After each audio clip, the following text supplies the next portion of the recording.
사전투표도 마무리되고 이제 대선이 사흘 앞으로 다가왔습니다. 각 후보들은 마지막 주말을 맞아 유세 총력전을 벌이고 있는데요.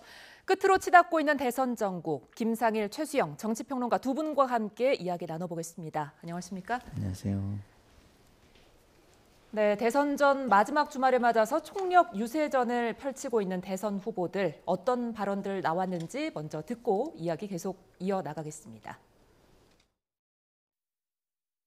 내란 수계와 단절을 말하지도 못하고 내란 수계의 지지와 지원을 받으면서 극우 아스팔트 전강훈 목사와의 관계도 단절하지 못하고 울면서 그를 비호해놓고 내가 언제 울었냐. 이러는 사람이 대통령이 다시 되면 이 나라가 어떻게 되겠습니까, 여러분?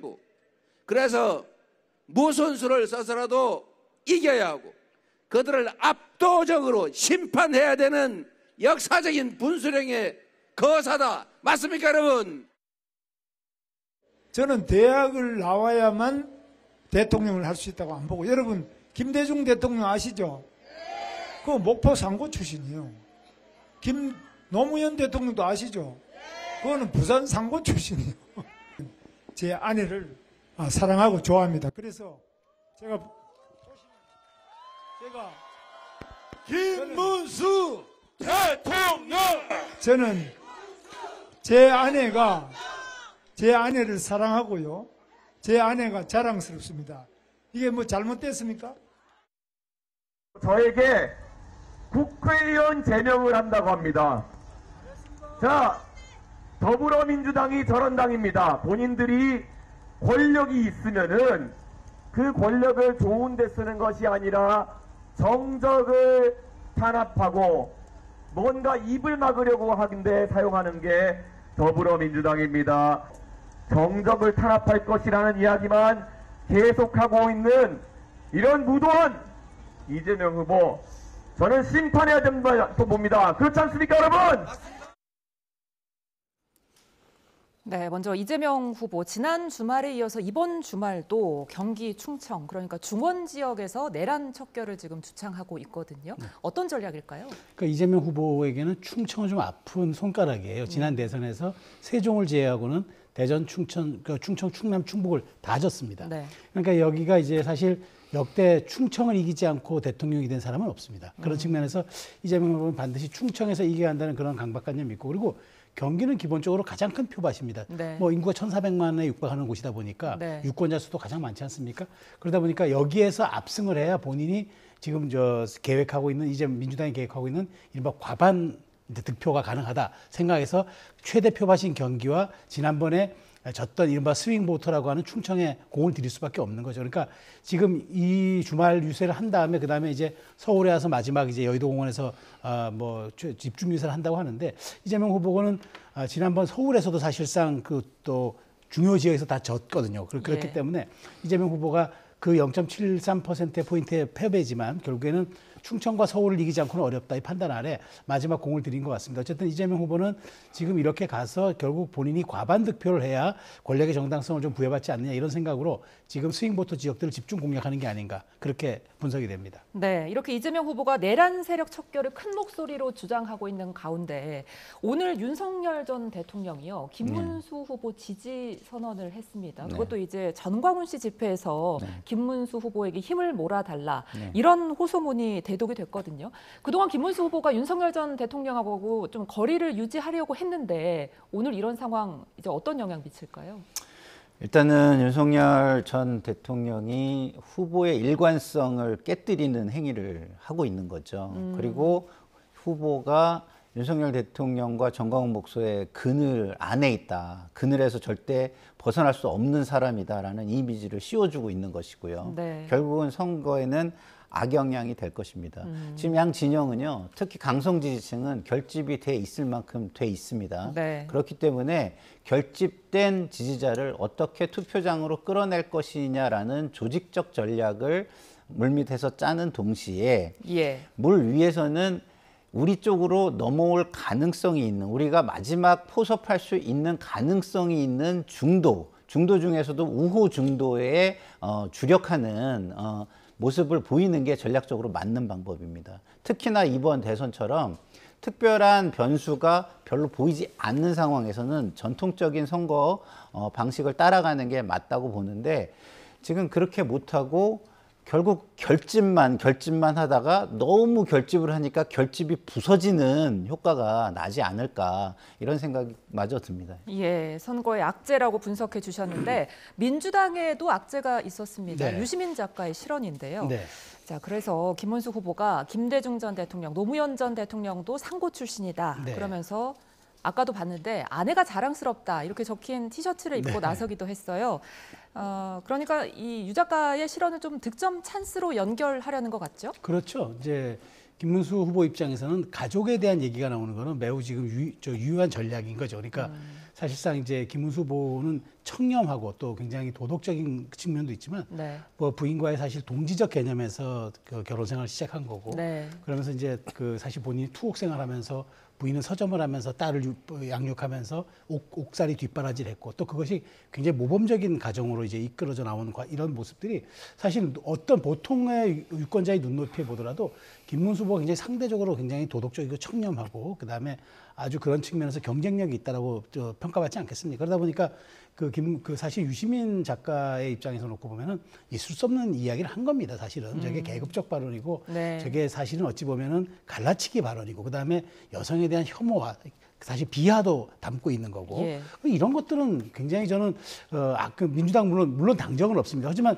유시민 작가가 굉장히 이재명 후보에서 지지를 선언한 것도 많고 그다음에 진보 진영의 보수 스피커라는 건 누구나 다 알고 있는 사람 아닙니까? 그러다 보니까 과거에 이제 조국 전 대표도 소환되는 거죠. 그때 위선적인 발언, 자기 자식들은 좀 특혜로 키워도 남들은 가재 붕어와 개구리로 살아도 된다는 이른바 가분개 발언이 많은 분들의 분노를 일으켜서 결국엔 문재인 정권이 교체되는 그런 어떤 시발점도 됐었는데 그런 측면에서 내 아내가 자랑스럽다는 티셔츠를 입고 나온 김 후보의 대응은 조금 품격도 있었고 그다음에 그 캠페인에 말하자면은 뭐 아주 욕에는 욕으로 맞서는 뭐 이런 식의 EJ 전략이 아니라 네, 조금 더 품격 있게 대응하는 그런 대선 후보의 모습을 보여서 어찌됐건 지금 막판에 각 이제 후보 진영마다 실언 리스크를 어떻게든 이제 방지해야 되냐 아마 이게 최고의 과제로 떠올랐는데 어쨌든 저 발언은 지금 진보 진영 특히나 이제 민주당도 포함된 이 진보 블록에서 그런 어떤 편협한 어떤 그 이기적 그다음에 이중적 잣대를 드러낸 것 같아서 선거 막판에 약간 악영향이 있어 보입니다. 네, 유시민 작가가 이 발언과 관련해서 어제 사과를 네. 하기도 했는데 어떻게 들으셨어요? 글쎄요, 저는 사과도 너무 언덕 위에서 돌을 던지는 것 같았다는 생각이 들어요. 그러니까 말이라는 것이 같은 수준에서 눈높이를 맞추면서 주고받아야지 위에서 돌 던지듯이 하면 그 돌에는 누군가 상처를 받거나 네. 중상을 입거나 네. 하는 거 아니겠습니까?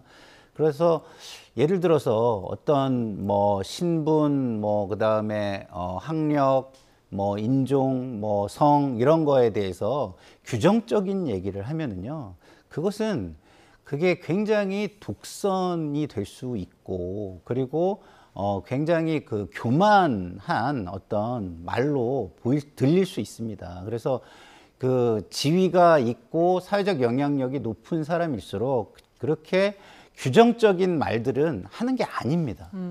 굉장히 그 특권 의식과 선민 의식, 그다음에 차별 의식에 사로잡혀 있는 모습으로 보일 가능성이 있기 때문에 굉장히 큰 악재인데 네. 이러한 큰 악재조차도 사실은 국민의힘에서는 활용하기가 어려운 환경입니다. 왜?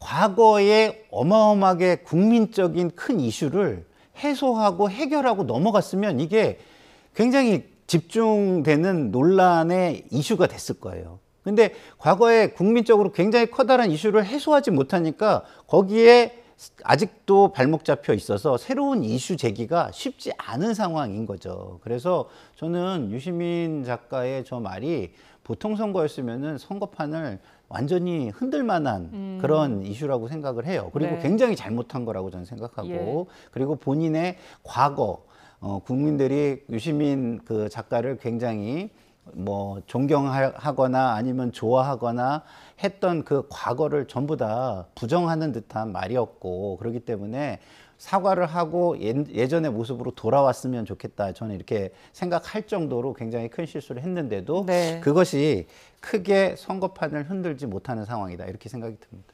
네, 지금 실언으로 곤혹을 치르는 사람이 또 한 명 있습니다. 이준석 후보인데요.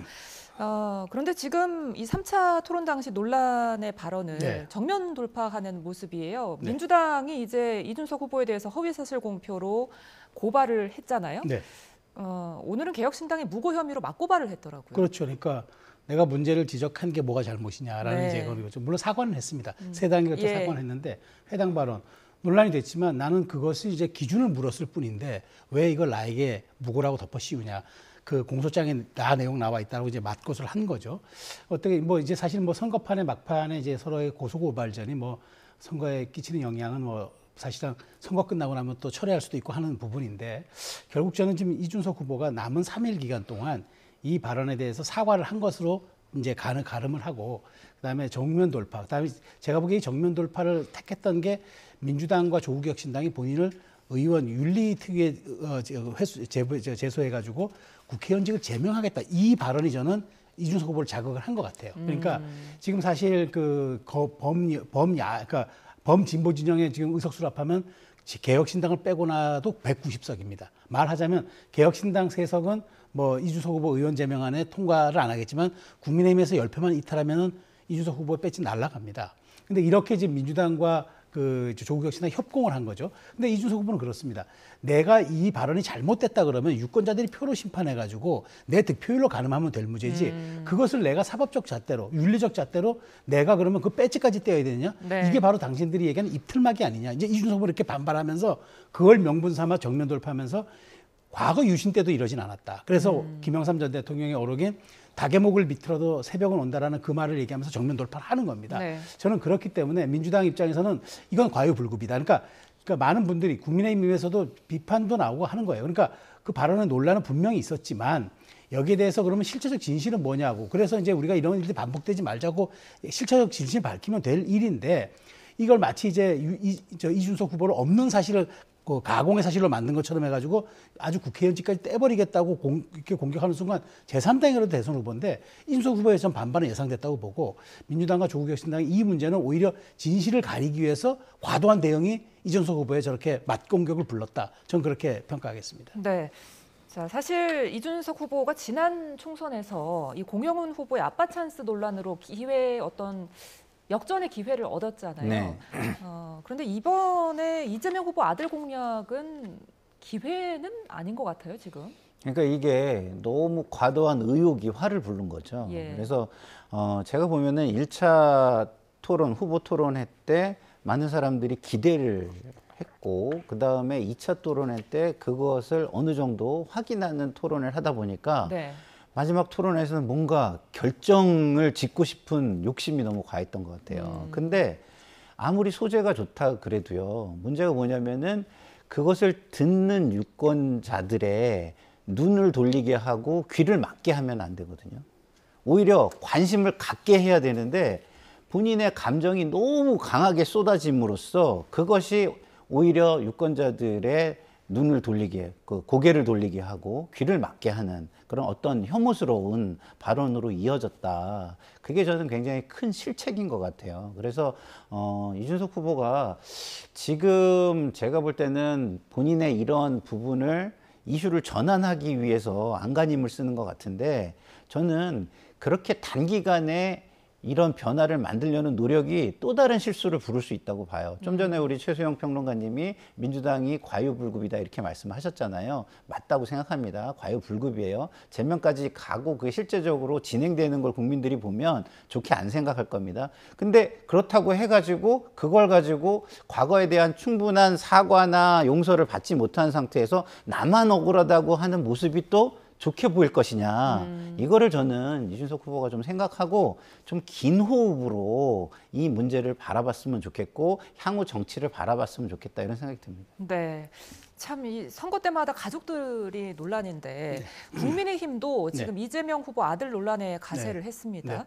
오늘 이재명 후보와 장남에 대해서 증여세 포탈 등의 혐의로 형사 고발할 예정이라고 했거든요. 어떤 내용입니까? 그러니까 국민의힘에 이제 가족 비리 검증 조사단이 진상 조사단이 있습니다. 여기서 이제 이재명 후보와 그다음에 그 아들 이동호 씨, 그다음에 김혜경 여사 이 세 사람을 조세범 처벌법, 그리고 이제 자금 세탁 방지법, 그다음에 공직선거법 3개 혐의 위반으로 대검찰청에 고발을 예정했는데 고발을 했는지는 모르겠습니다. 예, 네. 예. 그건 확인해 봐야 될 것 같은데 이 네. 왜 3가지가 되냐면은 이재명 후보의 아들이 이제 검찰의 공소장에도 나와 있지만 지난 10월 5일 날 수원지방법원으로부터 약식 명령으로 벌금 500만 원 선고받았거든요. 거기 상습 도박 혐의가 있습니다. 그다음에 음란 게시물 전원이 있고 이게 두 가지가 있는데 그러면 이 도박을 했으면 돈이 들어갔을 거 아닙니까?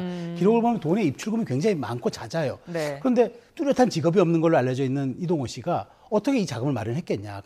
그렇다면은 이건 혹시 아버지가 좀 돈을 준 것 아니겠느냐? 그러면 이제 증여세 문제가 되는 거고, 네. 그러면 이제 이게 조세범 처벌법 위반이 되는 거고, 그다음에 만일 거기에서 자식에게 준 돈이 좀 과하다 그러면은 이게 혹시나 자금 세탁으로 또 이용됐을 수도 있기 때문에 그 혐의도 추가를 한 거고, 그러다 보면 이게 공직선거법까지 연결이 되니까 3가지 혐의를 묶어서 이제 대검에 고발하겠다고 이제 가족비리 진상조사단이 한 겁니다. 뭐 실제 이루어졌는지 그건 확인해 봐야 되겠지만 어찌됐건 이 문제를 이제는 법적으로 끌고 가겠다. 말하자면은 윤리적이고 도덕적인 문제에서 이제는 실정법에 위반의 혐의가 있는지 한번 들여다보겠다. 이거는 비난이 아니고 네거티브도 아니고 공직선거법에 따라서 그 유력 후보의 가족에 대한 일종의 검증 차원이니까 그건 한번 해보겠다. 그런 의지를 드러낸 고소라고 저는 생각을 합니다. 네. 자, 그런데 지금 이제 선거 막판으로 갈수록 이런 고소 고발전에 네거티브만 난무하고 정책 대결은 안 보이는 것 같아요. 네.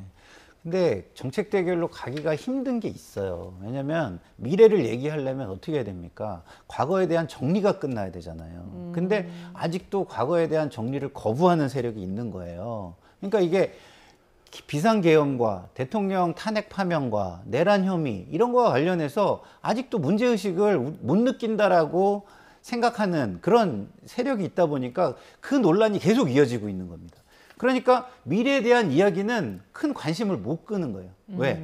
이거 해결을 하지 못했다. 아직 해결이 안 됐다 생각하는 유권자가 너무 많기 때문이죠. 네. 그래서 저는 미래에 대한 이야기를 하려면 이런 지금 이슈, 과거의 이슈를 먼저 마무리 져야 미래의 이슈를 논할 수 있을 것이다라는 생각이 저는 듭니다. 예, 이런 가운데 댓글 부대 논란이 또다시 제기됐습니다. 네. 오늘 이재명 후보가 유세 현장에서 극우 단체가 이른바 자손군이라는 댓글 공작팀을 통해서 조직적인 여론 조작을 벌여왔다. 이런 언론 보도와 관련된 공세를 쏟아냈거든요. 네. 먼저 어떤 내용입니까? 그러니까 이제 이걸 보도한 게 이제 뉴스타파라는 네. 이제 인터넷 매체인데 사실 이게 지난 대선 때 많은 분들 기억하실 겁니다. 김만배와 신학림 씨의 그 인터뷰를 가짜 인터뷰를 해가지고 선거에 개입했다는 의혹을 받아서 굉장히 이제 논란이 됐던 그 언론사이기도 합니다. 근데 여기서 제가 얘기했던 게 이른바 우파 진영으로 분류되는 이제 자유 손가락 군대라는 이제 댓글 단체니까 그 상위에는 아마 그 시민단체로 포장된 이제 아마 무슨 사회단체, 시민단체가 있는 모양입니다. 네. 거기에서 이런 팀을 운영해가지고 댓글 공작을 통해서 김 후보에게 유리하게 여론 조작을 하고 그다음에 뭐 이재명 후보에게 불리하게 여론을 만드는 그런 일을 해왔다고 주장하는 보도를 한 겁니다. 그런데 이제 이걸 놓고 보면은 마치 이제 사실은 뉴스타파가 이걸 했기 때문에 이게 정확한 팩트냐 이건 알 수가 없어요. 왜냐하면 이 언론사가 그냥 주장하는 바에 따랐는데 제가 아까 말씀드린 대로 지난 대선에도 가짜 인터뷰를 내세워서 그 논란이 됐던 전력이 있습니다. 그렇기 때문에 사실관계 좀 들여다봐야 되는데 핵심은 이겁니다. 자, 그렇다면 여기에 혹시 김문수 후보가 관련돼 있느냐? 그런데 그건 아니다. 왜냐하면 지금 민주당 쪽에서는 해당 단체가 이 손가락 부대를 운영한 해당 단체가 지난 27일 날 국회에서 기자회견을 했는데 학부모 단체로 위장을 해서 기자회견을 했는데 여기에 이제 기자회견도 주선해주고 그다음에 여기에 뭐 참석해서 격려했던 국민의힘 의원들이 있었다. 이거 하나로 얘기를 하는 건데 그렇게 따지면 사실 국회에 뭐 기자회견 주선해주는 거 굉장히 많습니다. 그렇기 때문에 그런 연관성을 갖고 다 뭐 서로가 이제 뭐 커넥션이 있다는 식으로 보도하면은 그렇게 추측하면 다 돼. 그거는 뭐 사실상 그 말이 안 되는 이야기인데. 네. 사실 이 댓글의 댓글 문제는 민주당도 사실 전력이 있습니다. 참 많은 분들 아시겠지만 김경수 전 지사의 드루킹 사건, 그거는 실형을 유죄 판결을 받은 거고 또 2012년에는 또 여권에서는 구 여권에서는 이른바 국정원 댓글팀 공작이 또 있었잖아요. 그래서 이거는 저는 민주당이 차라리 고소고발했으면 좋겠어요. 왜냐하면 이런 부분들은 주장이 아니라 저는 사실로 가려야 된다고 생각하기 때문에 정확하게 국민의힘에서도 이거 우리는 아니라고 분명히 선을 긋고 있기 때문에 이 부분은 빠른 수사로 해서 공론장의 질서를 위협하는 이런 부분들은 저는 수사로 속도를 가려서 내야 된다. 저는 그 말씀을 드리고 싶습니다. 네, 이 해당 기자가 잠입 취재를 했다고 하는데 네. 보도에 따르면 자손군의 대표가 김문수 후보를 잘 알고 있다 이렇게 네. 말한 내용이 포함돼 있다고 하더라고요. 그러니까 이제 의혹인데요. 저는 이런 생각이 들어요. 이게 뭐 보도가 됐든 수사가 됐든 조사가 됐든 그러니까 의혹만 키우는 만약에 보도, 의혹만 키우는 수사, 의혹만 키우는 기소 이런 거는요. 선거 시즌에는 전 자제돼야 된다고 봅니다. 그게 언론사의 저는 역할 중에 하나라고 봐요. 그래서 뉴스타파가 이 시대를 잘 정리하는 데 기여하고 싶은 마음은 저는 이해를 하는데 만약에 이런 것들을 취재를 해가지고 보도를 하려면 제가 볼 때는 수사기관이나 이런 데서도 어느 정도의 정확한 소스나 증거들이 다 갈 수 있을 정도를 확보하고 보도를 해야 된다는 생각이 들고요. 그리고 그것이 이제 지금 단계적으로 계속 보도를 하기 위한 것이라면 빠르게 보도를 해서 유권자의 선택에 확실한 판단의 기준을 주는 것이 좋겠다 이런 생각이 듭니다. 네, 관련해서 이재명 후보가 댓글 조작은 반란 행위다, 잔뿌리까지 다 찾아야 한다 하면서 목소리를 높였거든요. 네. 그러면서 봉합과 통합은 다르다 이렇게 언급을 했어요. 어떤 의미일까요? 이재명 대표의 최근 메시지가 조금 미묘한 결을 달리하고 있습니다. 그러니까 정치보복 하지 않겠다. 근데 민생이 급한데 정치보복 내가 왜 하겠느냐 이렇게 얘기하다가 최근 들어서는 내란 세력을 반드시 색출하겠다. 뭐 이건 이렇게 또 말이 약간 업그레이드가 됩니다. 이 얘기는 뭐냐면은 전 선거 마지막에 이제 이른바 많은 분들이 통합도 요구하고 물론 대통령의 덕목은 대통령이라는 자리는 지지층부터 시작하지만 실제로 당선되고 나면 국민을 보고 가야 되는 그런 직위에 있는 이중적 지위에 있는 그런 자리입니다. 그러니까 대통령 많은 국민들이 통합을 해달라고 하는데 이재명 후보는 나는 통합을 위해서 어설픈 봉합은 하지 않겠다. 이 얘기를 하고 싶은 것 같아요. 그러니까 저는 앞으로 이런 부분에서는 본인이 굉장히 말하자면 권력을 활용해서라도 수사권을 활용해서라도 이걸 발본색원을 하겠다는 얘기를 하는 것 같은데 네. 어찌됐건 저는 뭐 이 부분은 뭐 국민님도 동의할 겁니다. 생각해 보십시오. 아니 그 공론장의 질서를 위협하는 이런 댓글 운영팀이 있었다는 건 엄벌받아야죠. 왜냐하면 김경수 전 지사 같은 경우는 그걸로 인해서 피선거권이 5년간 박탈되기도 했습니다. 네. 엄중한 범죄죠. 그러니까 그거를 저는 발본색원하고 수사하는 건 좋지만 그렇다고도 대통령이 당선되고 나서 통합과 봉합은 다르다는 얘기는 제가 보기에 통합하지 않겠다는 얘기로 들려서 아무리 뭐 지금 선거 막판에 하고 이재명 후보가 우위를 가지는 구도 싸움이라고 하더라도 최소한 대통령이 그 국민 통합의 대통령에 있는 자리가 되겠다고 그렇게 얘기한 게 마치 어설픈 봉합하지 않겠다는 식으로 이렇게 얘기하면서 마지막까지 국민의힘을 내란 세력의 프레임 안에 가둬두려는 이런 발언들이 물론 이제 지지층을 겨냥한 이야기는 있을 수 있겠습니다만은 과연 뭐 중도 확장이라든가 국민적 동의에는 얼만큼 효과가 있을지 조금 그 점은 들여다봐야 되겠습니다. 네, 한 인터뷰에서는 이렇게 이야기했더라고요. 정치적 상대라는 이유로 초보적 정의를 포기하는 것이 정치라고 생각하지 않는다. 정치 보복과 다른 것이다. 이렇게 말을 했던데 어떻게 해석해야 될까요? 그러니까 모든 것은 이제 제도라는 게 존재하잖아요. 그래서 그 모든 뭐랄까요, 국민은 제도와 법 앞에 또 평등해야 되는 겁니다. 잘못한 게 있다면 네. 그것을 형평에 맞게 해소하고 넘어가야지. 안 그러면 다른 국민들이 그것을 인정하겠습니까? 그래서 제도와 법에 맞는 것들을 해소해야 될 부분은 해소하겠다. 그러나 그걸 넘어서서 내 힘을 사유화해가지고 남을 탄압한다거나 이런 것들은 하지 않겠다. 이런 말을 저렇게 하고 있는 것이고요. 네. 그래서 봉합이라는 것도 어떻게 보면은 하나의 자기의 힘을 사유화해서 일정 세력에게 특혜를 주는 걸 수 있잖아요. 그렇게 한다면은 또 한쪽의 국민들은 그것을 이해하지 못하고 통합으로 못 가고 갈등을 하거나 불만 세력화 될 수가 있는 것이기 때문에 정확하게 법과 제도에 의해서 구분을 해가지고 정의를 바로 세우는 모습을 보이고 그리고 국민은 통합은 통합대로 최선을 다해서 노력하겠다 이런 의미로 들립니다. 예, 끝으로 사전투표 이야기도 해보겠습니다. 사전투표 지금 최종 투표율이 34.74%, 역대 2위를 기록했는데요. 이 투표율을 놓고 각 후보 캠프에서 저마다 이제 자신들이 유리한 쪽으로 좀 해석을 하는 것 같더라고요. 네. 어떻게 보세요? 뭐 이거는 우리 전통적인 우리 기후 패턴이 뭐 사만 사원처럼 네. 저는 일단 사전 투표 같은 경우에는 이제 진보적 좀 성향을 가진 분들의 참여율이 높고 그다음에 본 투표는 보수적 경향을 가진 사전 투표 그러니까 그런 참여자들의 투표율이 높다. 그래서 결국 이거는 나중에 총량으로 저는 보정이 되는 문제라고 생각을 하고요. 지금 사실 근데 사전 투표에서 아쉬웠던 거는 첫날 사전 투표가 거의 20%를 찍으면서 이번은 정말 사전 투표가 본투표를 앞설 수도 있겠다 이런 기대감도 사실 드는 것도 사실이에요. 그런데 예. 첫날 부실 관리 논란이 벌어지면서 많은 예. 분들 사람들이 주춤한 것 같아요. 저는 이 대목이 대단히 아쉽습니다. 그러니까 저는 특히나 이번 선거가 어떤 선거입니까? 윤석열 대통령의 계엄의 사유에는 명시돼 있지 않지만 부정선거에 대한 사유가 그러니까 부정선거에 대한 것들이 담겨져 있어서 이 부분도 사실 굉장히 중요한 것들이었는데 그러면 이번에는 정말 4월 4일 날 대통령이 파면되었으니까 6월 3일이면 2달간 충분하게 시간이 있었음에도 불구하고 선관위가 이렇게 부실하게 할 수 있는가. 작년 총선에 썼던 투표지가 투표함에 걸려 있지 않나. 아니 이번 선거를 준비하면서 저는 그 선관위원장 명의로 이번에 상당한 많은 비용과 인력을 들이고 실시간 CCTV를 하고 그다음에 투표하는 사람과 집계가 동시에 이루어지게 하는 이렇게 얘기를 해놓고도 사람이 기표소 용지를 바꿔서 회송용 봉투에 넣는 일이 발생하고 그러다 보니까 제가 이틀날은 아마 그래서 많은 분들이 좀 주춤하지 않나 그런 또 약간 의혹이 들어요. 그래서 전 선관위가 오늘 뭐 선관위원장 명의로 죄송하다고까지 발표했는데 이게 해소가 안 되면 본투표율이 또 문제가 있을 수도 있고 만일 여기서 또 관리가 부실하면요. 의혹이 또 제기될 수 있습니다. 이건 네. 전적으로 선관위 책임입니다. 그런 측면에서 저는 이 선관위가 지금 뭐 선관위원장 명의로 뭐 사과한다 이렇게 하지 말고 중요한 거는 정말 본투표는 단 한 건도 이런 부실 의혹이 나서는 안 됩니다. 이거는 네. 정말 명심해야 될 사안이라고 봅니다. 예.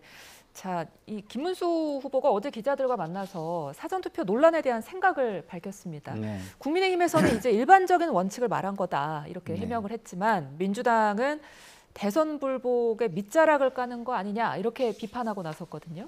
그러니까 기본적으로 후보가 예. 이런 문제가 발생을 하면은 그 문제를 해결하기 위해서 노력을 해야지 네. 그 자체가 문제가 있을 수 있다는 식으로 얘기를 하면은 당연히 듣는 사람 입장에서는 이거는 그러면 결과를 받아들이지 않겠다는 거 아니야? 이렇게 또 오해할 수 있는 부분이 있다고 봐요. 그래서 저는 김문수 후보가 더더군다나 또 광장에 나가서 부정선거론을 정광훈 목사와 함께 동조하는 모습을 보였잖아요. 그래서 더더군다나 이런 오해가 될 만한 거를 저는 굉장히 경계했어야 되는데 네. 경계하지 않은 부분이 저는 잘못한 거다. 그게 선거에 좋지 않은 영향을 주는 거다. 저는 이렇게 생각을 하고요. 어쨌든 이 투표에서 이런 부실 문제 아니면은 관리의 소홀 이런 문제가 일어나는 거는 절대적으로 있어서는 안 되는 겁니다. 예. 민주주의의 꽃입니다. 이 꽃을 훼손하면은 그 국가의 근간 자체가 흔들릴 수 있는 거예요. 그래서 선관위는 이 앞에 있었던 것도 틀림없이 책임을 져야 되고 그리고 책임을 지워야 할 주체는 틀림없이 일벌백계로 책임을 지워야 된다고 생각을 하고 국민들은 어쨌든 여기에 크게 동요되지 말고 지금의 가장 중요한 것들을 생각하면서 중요한 일을 해나가시는 게 가장 좋겠다는 생각이 듭니다. 네, 알겠습니다. 오늘 두 분 말씀 여기서 줄이겠습니다. 지금까지 김상일, 최수영 정치평론가 두 분과 함께했습니다. 오늘 말씀 고맙습니다.